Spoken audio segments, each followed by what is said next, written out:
Good afternoon, everyone, and welcome to Fridays with Keenan's Cutting Edge, where we discuss all things edge. My name is Jenna Labor, and I will be your host as we explore the dynamic world of Don Keenan's trial philosophy, The Cutting Edge. Those of you joining us live this afternoon are receiving early bird access to this episode. You have the opportunity to ask questions and interact with our speaker live. If you happen to be unable to join us live, however, episodes will be released each week following the live broadcast. So be sure to hit that subscribe button and click the alerts icons to make sure you don't miss an episode. Today, we have Joe Tunstall with us speaking on stress relief. Joe practices personal injury, workers' comp, and Social Security law out of North Carolina. And we'll put a link to his website as well as his contact information in the section below so that you can reach out to him directly with any questions after this episode. Joe, please tell us how you manage to relieve stress in this massively stressful profession. Well, thank you, Jenna. Again, my name is Joe Tunstall, and I'm going to talk to you briefly a little bit today about dealing with stress and what and how we deal with that. One of the big issues that we all deal with these days is with the pandemic and everything else going on is how do we deal with the amount of increased pressure and increased stress that we're dealing with. And I'm going to give just a couple of hints and helps as we kind of move through.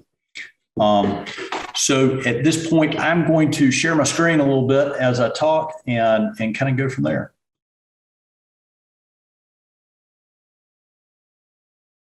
So let's start with why Don asked me to talk today. So 50% of all lawyers currently feel disengaged from their firm. 40% of all lawyers currently have an increased work stress. 55% of all lawyers currently feel overwhelmed.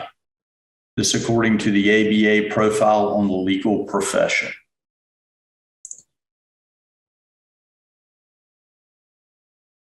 %60 of lawyers in small to medium firms work more than 40 hours a week. Every week. And lawyers rank fourth in professions nationwide for suicide. So why did Don ask me? And if you can see in my background, I am in North Carolina. I speak like a North Carolinian. I have animals on the wall. I am the least frou-frou trial attorney in the world. And why am I talking about mindfulness and stress relief? Well, the story is very short. I have been doing this for 21 years. I've tried something over 100 plaintiffs' civil trials to verdict. And about 7 or 8 years ago, I hit the burnout stage that we all do, where I'm running around and I've got too many cases in litigation. And I'm trying to figure out how to have this wonderful thing we all want called happiness. So you get what we're looking for is the ability to go home, turn it off, and actually enjoy a little bit of all this hard work that we've been putting in over the years. And one of the things that as I looked at all the different programs that are out there, whether it be therapy, whether it be exercise, whatever your thing is that works for you. What I was seeing with the other trial lawyers is we're all A++ personalities.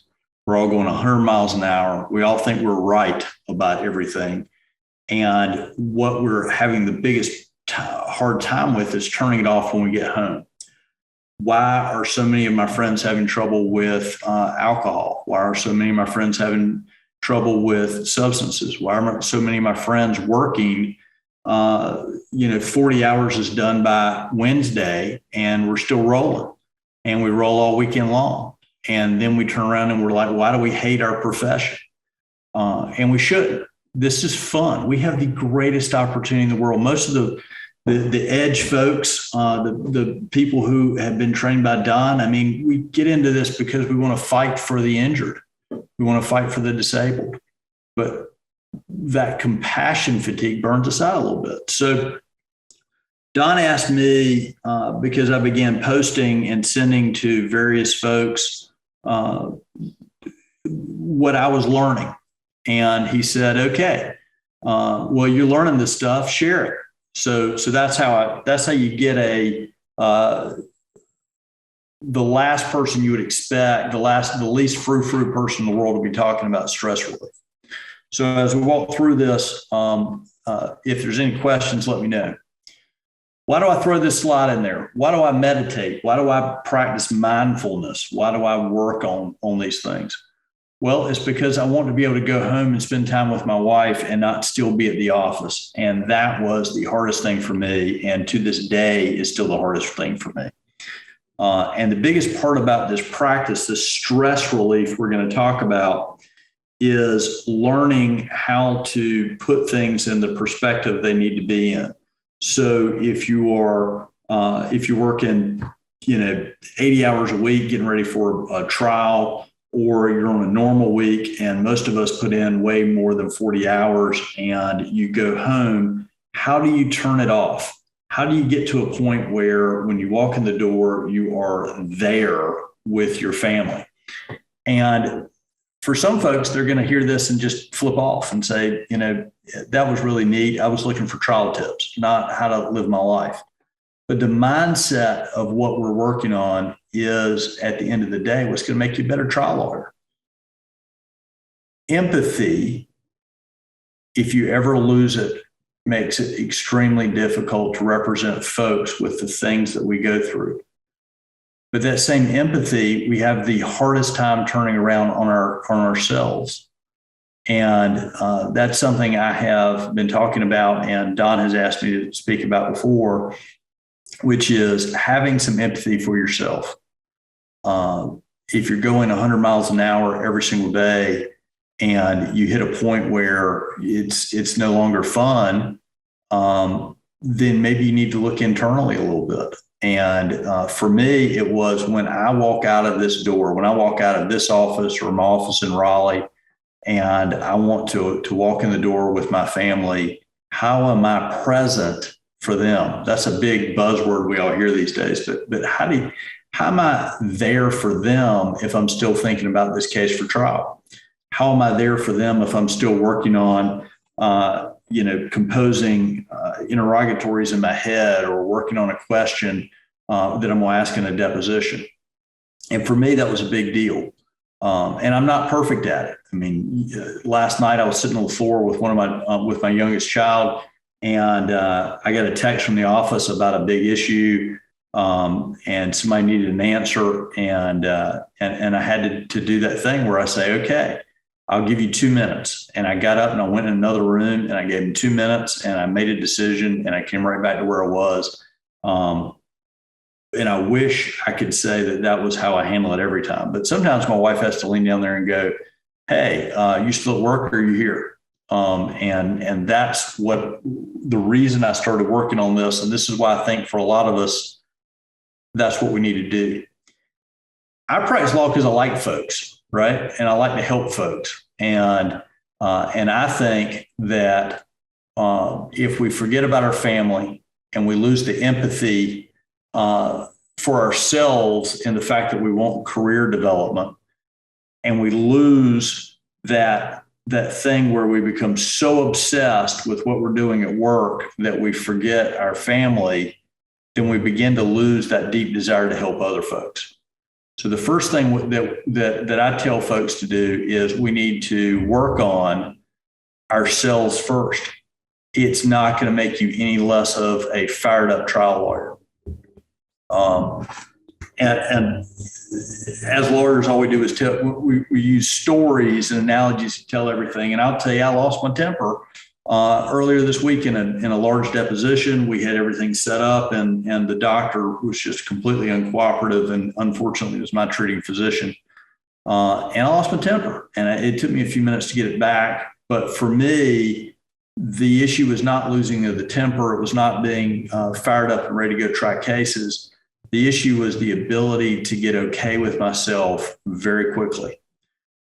Because whether we're winning cases or whether we're losing cases or whether we're trying cases, it all starts with ourselves. And we need to find a way to be okay with me, be okay with Joe first. And then that gives you the confidence to go in and try some stuff in trial that you otherwise never would have had. How do you get that confidence? Well, first of all, you listen to Don, you do a lot of practicing, a whole lot of practicing, and you do it over and over and over again. But the second part of that is, how do you get that confidence is by being okay with yourself. And as lawyers, we need that help. The Betty Ford Foundation and the American Bar Association have come in and they said that 28% of licensed employed attorneys deal with some level of depression. Let's flip that over to the plaintiff's bar and those of us who are representing folks at trial. And I'll be honest with you, I think it's way over 28%. 19% demonstrate symptoms of anxiety. If you've ever been around a bunch of trial lawyers and all of a sudden somebody who normally is outgoing and fired up just can't get going for a trial or get going for something, you've seen some anxiety rearing its ugly head. 23% have severe stress. Now, these studies were before the pandemic. I like to throw this in for fun. So as part of this journey I've been on, I've tried just about everything. So de-stress, right? So I've tried the playing of scents in the background. I remember Don at a seminar years ago talking about smells and bringing you back to events. And so I've tried scents. I've tried just about everything under the sun as I got deeper and deeper into these reports. The ABA did a big report back in 2017 on the healthy lawyer. And they put out a toolkit. It's right there under the American Bar Association's content. If you just type in ABA and toolkit for lawyers and legal employers, how to become a healthy lawyer. What's a healthy lawyer? So is stress healthy? Is anxiety healthy? Is depression healthy? Is substance abuse healthy? And the short part of what we do is we do a tremendous amount of mental stress with giving ourselves a very short amount of time to reset. And that really throws us out of this zone of flow. So let me briefly explain what I mean by that. So if you've ever been an athlete, and a whole lot of us men and women who have gotten into the practice of law have been either athletes or they've competed. And we've all been there where everything just went perfectly. We have, whether it be the baseball player or softball player who is just hitting perfectly that day, or the basketball player that can't miss, or the person who is competing in the science Olympiad and they get every question. And then as adults, we begin to compete. And as trial lawyers, we compete in a very competitive zone where when we're on, everything is just going exactly the way it's supposed to be. So as I learn more and more about this mental stress, as you get thrown out of your zone, as you get thrown out of your ability to just put it to the other side, a lot of that has to do with allowing the stress to come in and knock you out. So you've prepped, you've listened to Don or you've worked on your trial skills, and you have just absolutely gotten everything ready for this trial. You're ready to start picking a jury. You sit down and you open your mouth, and things just aren't coming out the way you want them to. What does that have to do with? That's your mental state. And so that's what I'm talking about here. your mental ability to kind of deal with these things is really can make the biggest difference in where you ultimately go. So I like this idea of zone or flow. And I like to be in a courtroom. I mean, as often as possible, today's Friday, I think I've done 3 or 4 depositions this week in different places, in different cases. And in each one, like most of us, I have to get up and get ready and have a short reset and a very short memory on what I did right and what I did wrong, but at the same time, a very long memory because I sit down with my dictaphone afterwards and I go through what I did right and what I did wrong so I can do better.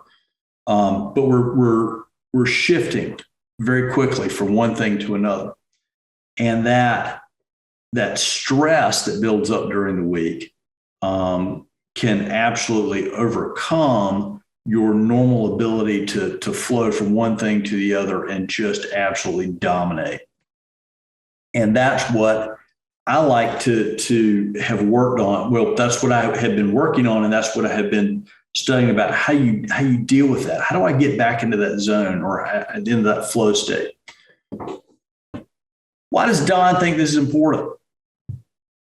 Why does Don say, okay, Joe, I want you to talk about these things to all these lawyers they're trial lawyers.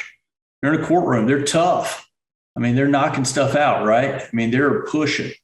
And the problem with the pushing, and there's not a problem, one of the effects of the pushing is we all hit a certain place where we've got to protect ourselves a little bit so that we can continue to give every single thing to our clients. And so as we move through this in the next few minutes, I'm going to give some ideas about how to do that. And I want to bring this kind of full circle. So I talked about these athletes in this flow state. And one of the biggest things about these athletes that we're talking about is they all have coaches. Every single one of us. I mean, why are we talking with Don? He's our trial skills coach, right? I mean, how many of us have a coach that helps us? You're 45 years old and you decide to run a marathon the first time. You might do it alone, but most folks go get a coach. You want to do a triathlon. You're going to have a triathlon coach. You want to get better at pretty much anything in life, and you go get a coach. So what types of coaches are available out there for getting your mental side together? And what is the benefit of working on this mental side? All of us have been there. We got litigation costs, we got discovery, we got depositions, we got mediations, we got trial. Okay, let's turn around, let's do it again. There's no end to this, especially if you really like it. You might be in a deposition today, you're going to be in a mediation tomorrow, you're going to be in a trial in 2 weeks. You've got cost out the yin yang. You're a plaintiff's lawyer, you're hanging it out there every day. You got piles of discovery in every one of these cases, and every one of us wants to look at every single document and every single thing that comes in. Since I've been sitting here, my texts have been going off with people asking me questions. It's a non-stop, all day long process. But what are we doing to go back and protect ourselves and put us in that flow state, in that best position whatsoever to win for our clients every time? How do you hit a home run every single time? These stock market guys, if you start looking at how a lot of professions work, professional baseball players hit home runs very few times. I mean, their batting averages, if they're just knocking out of the park, maybe 300. Stock market folks, do they have to be right 100% of the time? Or do they just have to really push it when the money matters? What do we do? Well, we're calculating and risk taking in high stakes litigation for our clients. And unlike the home run hitter, we don't have to be right 30% of the time or 20% of the time. We need to be right 100% of the time.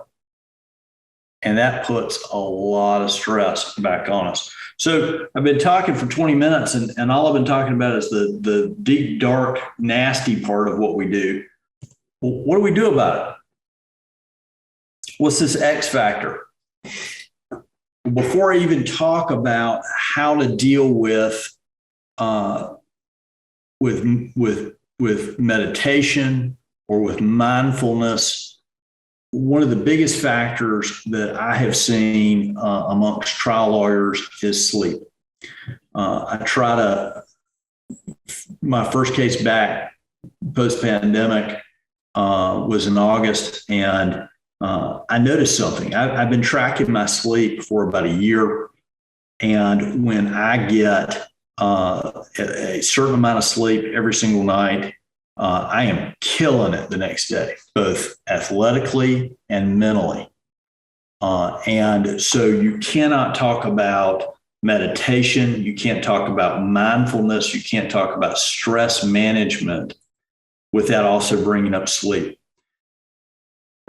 Unfortunately, in our culture, a bunch of us will say, you literally, if you get around a bunch of A++ personality lawyers, these men and women, the first thing you hear about is, well, I have outworked you and I'm doing more than you are. And, I didn't sleep for a month getting ready for this trial.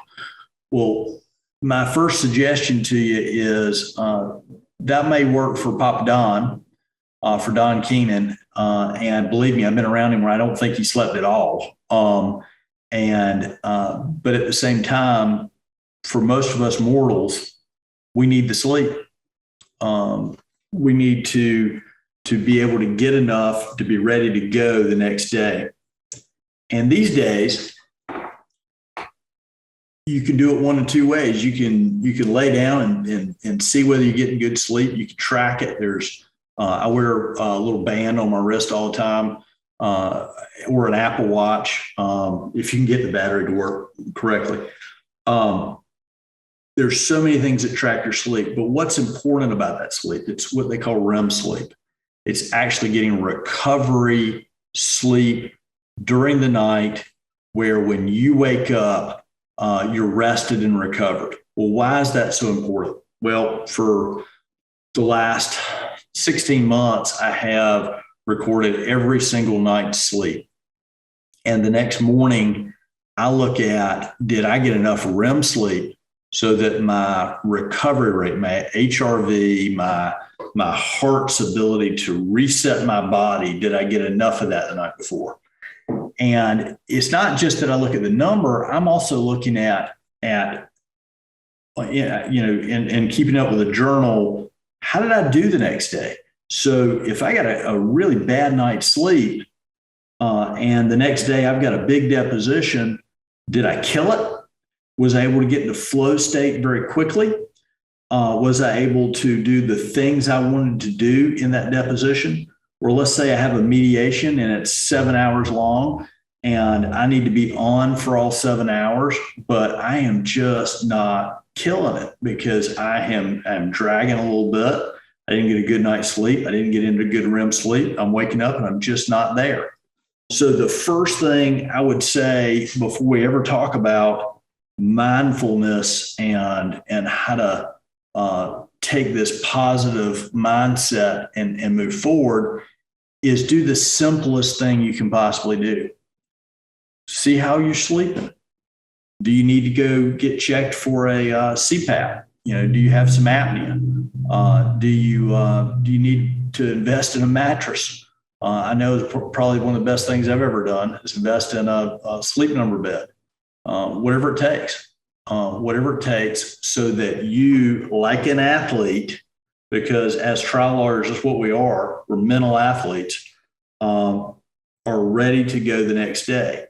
If you hear, LeBron James talking about sleeping in an oxygen tent and investing, $5,000 in a mattress, we don't even blink. We're like, yeah, well, that's him, right? Well, he needs to do whatever he needs to do. Well, we're in the same boat. the folks who follow Papa Don, and who are trying these personal injury cases at the highest level in the United States and getting the best verdicts and the best results for our client, are also, we are mental athletes. And so we need to be learning the same stuff that these folks are using. And we need to use that so that we're getting better and better and better results for our clients. And the first thing this thing starts with is sleep. That doesn't mean that every single night you need 8 hours sleep. I mean, I'll be honest with you. I tracked my sleep for 16 months. I don't think I've gotten 8 hours sleep a single night. I don't think so. I am usually somewhere between 5.5 and 6 hours sleep. And for me, as long as I get that 5.5 hours sleep, I'm ready to go the next day. My heart's healthy. Everything's happy. I'm ready to roll. But if I get 5 minutes less than that, I have a little bit more, I'm just a little more sluggish. And that is not something where I just think this is right or that's right. It's something I've been tracking and then journaling and then paying attention to. So these are the first things. So what's mindfulness? What are we talking about? Why are y'all tuning in to listen to me rattle on? It's the inclination or being inclined to be aware. So is it just paying more attention to everything around us? The act of being mindful is being present where you are, here and now. For a lot of us who love trial work, our favorite part is that for a short period of time, while you're in that trial, whether it be a 3-day trial or you're looking at a 3-week trial, but during that period of time, you get to ignore the entire world. You are there and you are present and you're doing your best to flow. You don't have to worry about whether the office calls and this thing's happening or that thing's happening. I mean, I know as a young lawyer, that was my favorite part, man. I just got to tune the world out till that thing was over. We'd start the trial. I'd take my watch off. I'd stick it over there. It didn't matter how long we're there because I'm in. The ability to get there, the ability to become present, not just during those short periods of time we're in trial, but using it every day. Being more aware when we're at home, being more aware when we're in deposition, being more aware when we do these things. That's really what mindfulness is. I love this definition. It's the self-regulation of attention with an attitude of curiosity, openness, and acceptance. So essentially, we're self-regulating our attitude. Why is that so important? Because like every one of the trial skills that we're working on, like every one of the things that Papa Don is working with us on, like everything that you learn in the Keenan Trial Institute, it is opening up your brain and coming in with an attitude of curiosity and openness and acceptance. But that, again, only works if you practice it. You can't just show up. Scientists use the word self-regulation. Again, I love this word to refer to how you can take control of your attention and regulate your focus. So the ability to have a memory or a future goal or to your breath, the ability to move things into a specific direction and then repeat, okay? So one of the biggest parts of what we're talking about is not just being able to do it once. Home run hitter in baseball doesn't want to hit one home run, right? They need 40, 50, 60 a year. The great ballerina doesn't want to just hit a move one time. She practices until she does it every time. Well, what do we do as trial lawyers? We are using our brains and our bodies and everything from how we stand in a courtroom all the way down to the words that come out of our mouth. And we want to be completely all in every time. And the only way you're going to get to that is by practicing this and paying attention to this and moving through. Stress. We've talked a lot about stress. We've talked a lot about what is going on in our brains before we walk in each time. But what using a small mindfulness practice does is it cuts through this mental chatter. It's the antidote to the negative mental chatter. So one of the best things that we learn about with this as you become a better and better trial attorney is a lot of it's mental. It's deciding that you're going to do what it takes for this client, and you're going to do whatever the number of focus groups are, whatever you need to do to get this in the best place possible. But this brain exercise that we're going through is no different than healthy eating or regular exercise. It's the exact same thing. It is what keeps you covered and protected as you help other folks. There are tons and tons and tons. You can go down and since 2015, I have gone down this path of what's out there.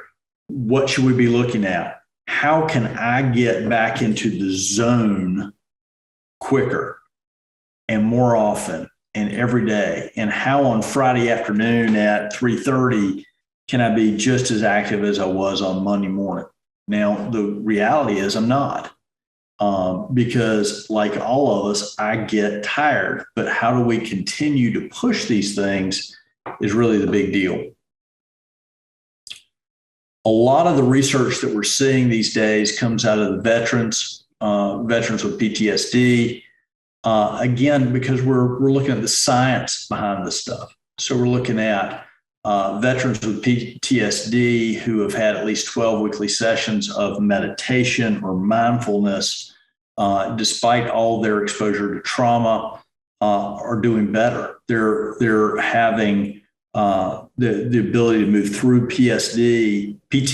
I apologize. PTSD is getting better and better and better. We kind of skip over a little bit of that. Now there's different types of meditation. It's been around for 1,000 years. We don't meditate to be comfortable or to be okay with where we are. We don't meditate in order to feel good. Meditation gives us the opportunity to have an open, compassionate attentiveness to whatever's going on. So again, let me talk about that very briefly. So the first thing I hear from lawyers that'll contact me about this is how much of my time is this going to take? I mean, that's all. That's our commodity. That's what we give, right? We give our time, we give our attention, and we give our intelligent gifts. That's what we do as attorneys. And so the first question is, how much time is it going to take? And I always laugh when somebody asks me that, because I'm thinking, okay, we only have one body and one brain. You only go through this life one time. How much time and energy is it going to take for you to deal and be around your family, right? So my first thought is always when somebody asks me that is I start laughing, because I'm like, who cares? I want to be there for my family when I'm there, and I want to be there for my clients when I'm there with my clients, and I want to be able to not be thinking about family issues when I'm in with my clients, and I don't want to be thinking about clients when I'm in with my family, and I want to be able to make that separation in everything I do. But the reality is that a lot of the research has shown that anything down to literally 6 breaths six legitimate mindful breaths may be enough to literally change our physiology. So there are practitioners out there who say, look, give me 6 breaths a day. So when an attorney asks me about these kind of things, that's my first, after I go through the mental part of, how much time does it really matter? I can't believe you're asking me about time.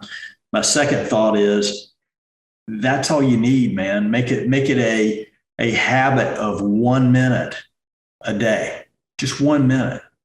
On the days where, like everybody else, I get too busy, I end up where I'm going, and I feel like I can't take that extra minute. Or I was on the way to a deposition 2.5 hours away earlier this week, and I got behind 6 wrecks on the way there, and my extra 35 minutes to get to the deposition turned into 5 minutes late, and I didn't feel like I could take that breath. But 6 breaths in the elevator on the way to the deposition, even I can do that. 6 breaths. So that doesn't mean that that's all you need to do every day. But if you can start with 6 honest, deep breaths, where during that period of time, you give your brain a break and you just say, I'm just going to concentrate on this moment, this second. And in that 6 seconds, what you'll notice is a shift in yourself. Your whole physiology, that fight or flight, right? I mean, it's one of the biggest rushes as a trial lawyer, man. You're in fight or flight all the time, man. You're ready to go. And some of us are like, well, I never fly. I always want to fight, right?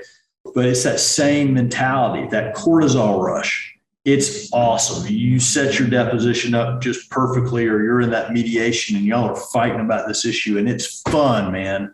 I mean, it is why we did this. We are doing this kind of work because we like to fight for those who can't fight for themselves. And it's fun to go do that fight. But by the same token, how do you get up for the next one and the next one and the next one? And the way to do that is by this practice of giving yourself enough compassion to change your physiology. The other thing I like to use it for is right before I walk in and argue a motion. I mean, 21 years, I think, of practicing law. I don't know how many motions I've done. I mean, a lot. And I still get a little keyed up, especially if it's a big motion or there's some emotional issue going on. And I like to use a minute or two to reset and calm down and put myself back in that perfect mindset, that perfect mindset to walk in and dominate. And the way to do that is to change your physiology, to get back out of fight or flight, to shift it back from fight or flight right back into flow. And one of the best ways to do that is with breath. So multitasking in 2021, it's what we're doing all day long. It divides your attention from 100% so that you're not giving 100% to any one thing you're doing. It's the importance of what's important right now. I hear all the time, I am an excellent multitasker. I can do 75 things at one time. And I'll be honest, I used to think I was really good at that. I used to brag, I had this week where I had a trial and so I tried a case and argued a case in the Court of Appeals, and I did a mediation and a deposition. I did all this stuff in like this, 5-6 day period of time. And here's the kicker to all that. Yeah, I'm 29, 30 years old. I'm not married. I don't have any distractions, but I still couldn't give 100% to any one of those things. And that is where, as we get better and better and better at these resets, you can reset and get back into flow with every one of these things that you're working on. All right, so some of these slides I'm just going to skip through because of my time. How do we prevent burnout? When people say they've hit burnout, what they're talking about is they've lost their passion and joy. Professionals dealing with burnout, it's just a trauma, right? I mean, so we as personal injury lawyers, we deal with trauma all day long. So burnout is simply a trauma that prevents us from moving forward with the mission that we came into practicing law for. In other words, it keeps us from dealing nicely with our coworkers, dealing nicely with our clients, from being good lawyers. And some of us use that and we say, I'm just fired up, man. I'm just fired up. I'm going to just push through this thing and I'm going to get something done. But the reality is that you have turned this into a burden rather than doing exactly what you want to do, which is the good work that got you into this career to begin with. Lawyers, when we get into that place, especially trial lawyers, we tend to push out at everybody around us, which prevents us from doing exactly what we all want to do, which is win for our clients. I'm going to go through a number of different types of mindfulness, but I'm going to hit it fairly quickly because there's a couple of things. And I'm hoping that out of all the things I'm bouncing through, all the ideas or ideals I'm bouncing through, that just one of these connects with someone.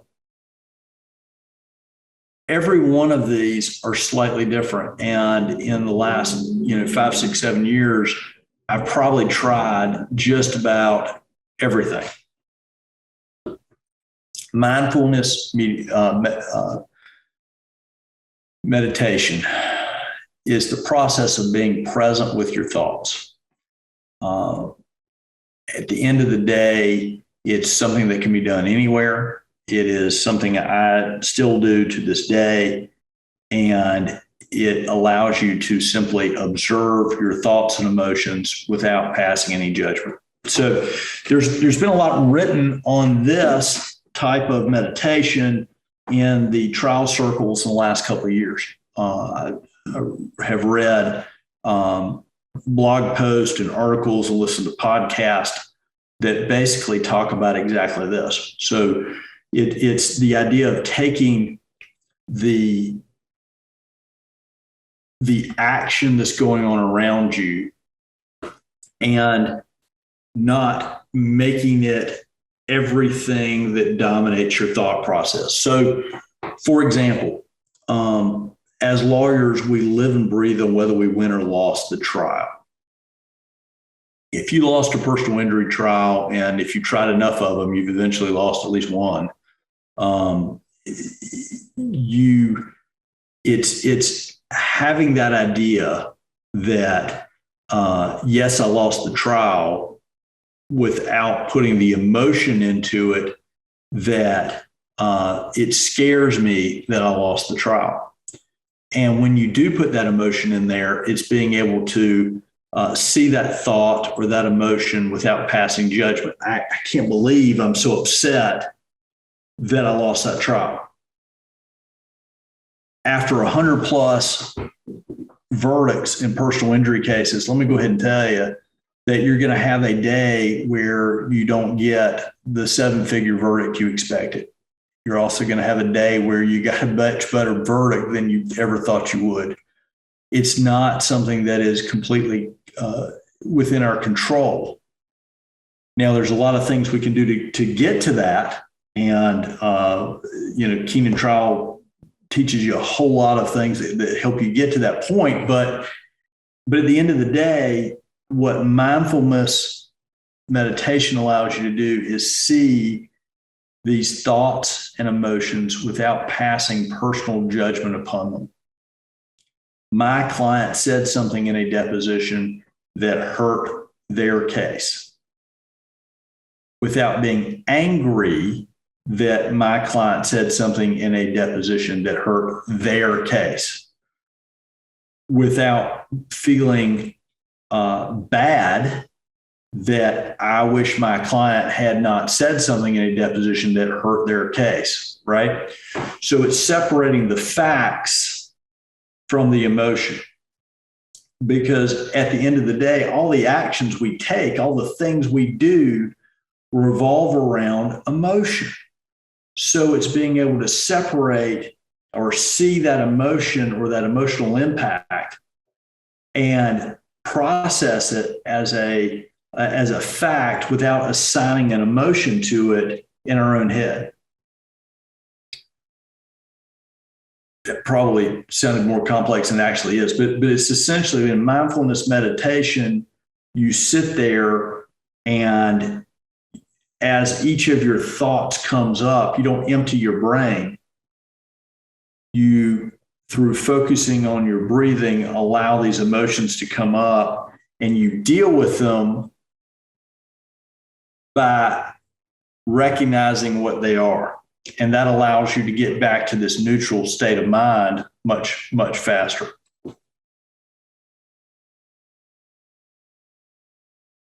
Transcendental meditation. My law partner is trained in transcendental meditation. I am not, but I've certainly looked at that particular type of meditation. And I hear all the time, what about this? It's 20 minutes twice a day using a mantra-based meditation. It allows you to settle. It allows you to get to a place of essentially ultimate peace. And the goal there is to do that without a tremendous amount of concentration or effort. And a ton of folks out there practicing transcendental meditation who will just swear by TM. It is not something that that is the one of these that I have not tried.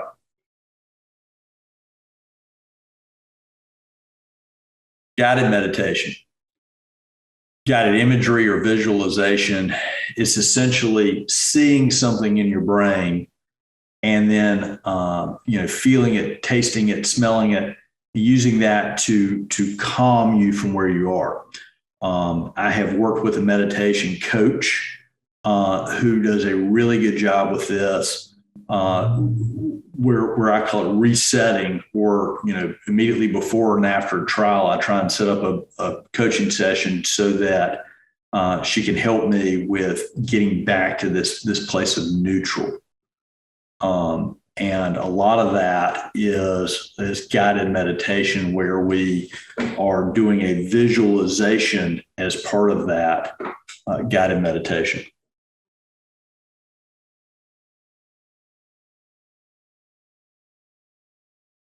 There's, and I always mispronounce this word because I'm, again, as Don has pointed out, the redneck boy from Eastern North Carolina, but this type of meditation is a 10-day course. I have not done all of this, but certainly have talked with teachers who have done this type of tradition, and have some good friends who grew up with it. And it gets back to exactly what we're doing before. The idea is to put things, is to not associate emotion with facts.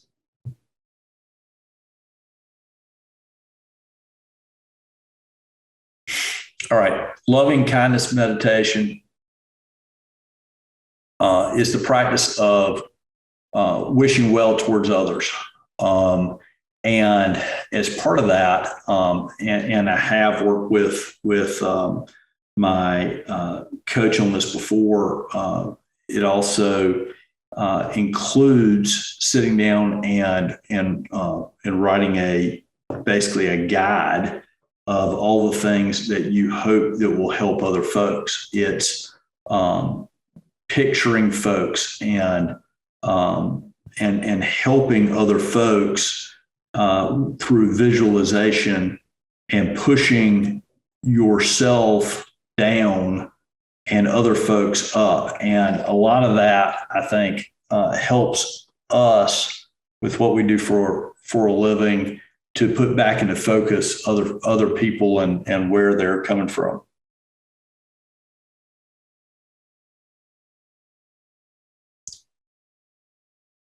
Chakra meditation is basically an energy or a spiritual type of meditation. Certainly my law partner and I have talked about this in the past, and certainly done some work with this.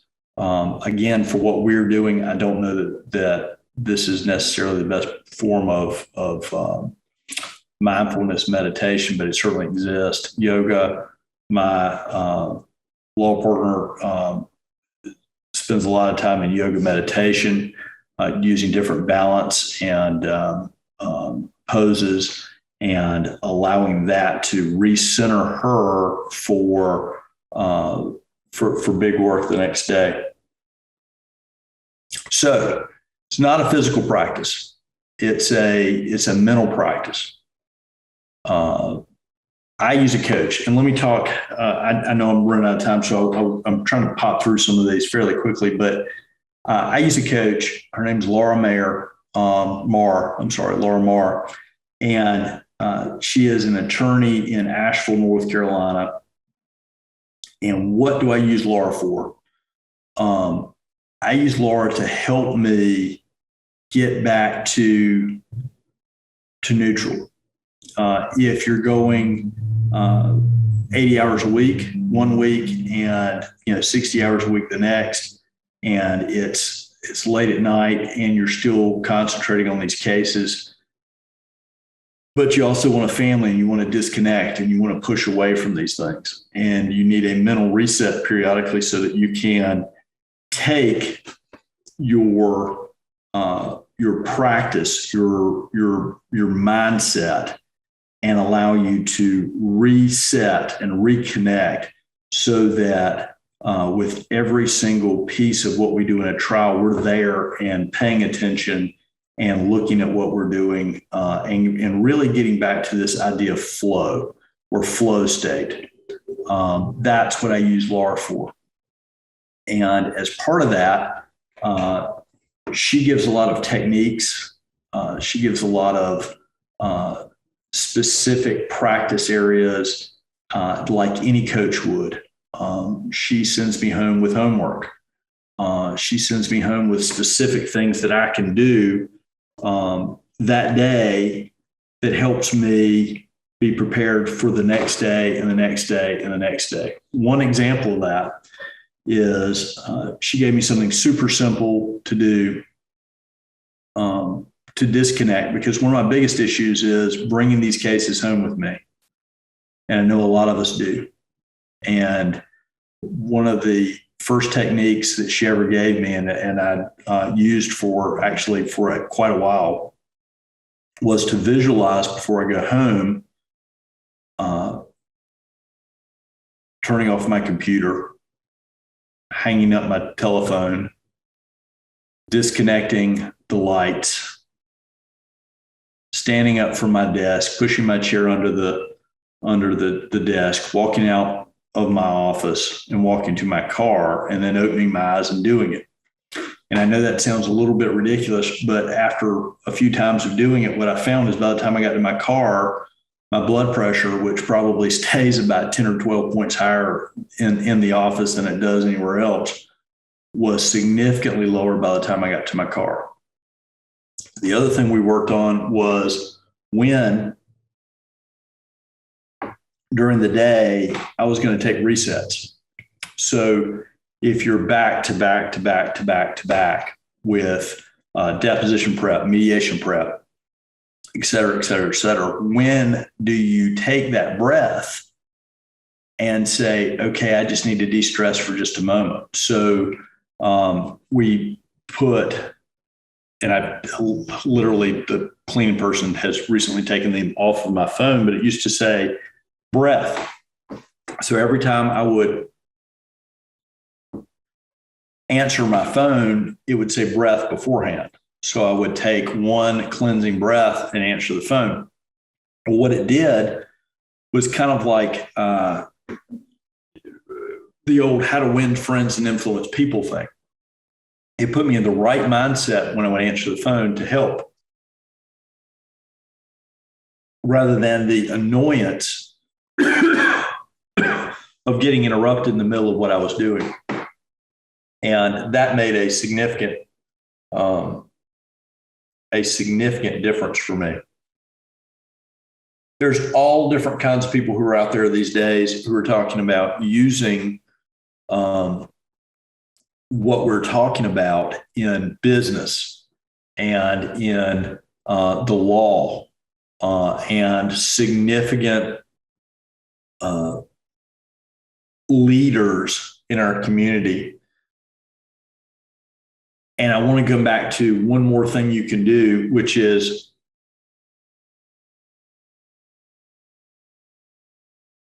look at some of these apps: Headspace, Zen Out, Oak, 10% Happier, Present, Meditation and Sounds. If you don't know where to get started and you don't have a coach, or you don't want to call someone like Laura Mayer, but you want to work on your ability to get back into the flow state, then there's never been a time with more things present for you that allow you to get there. The new version of Apple Watch literally has a mindfulness app that comes on it. And you can use that for meditation. You can use that for breath.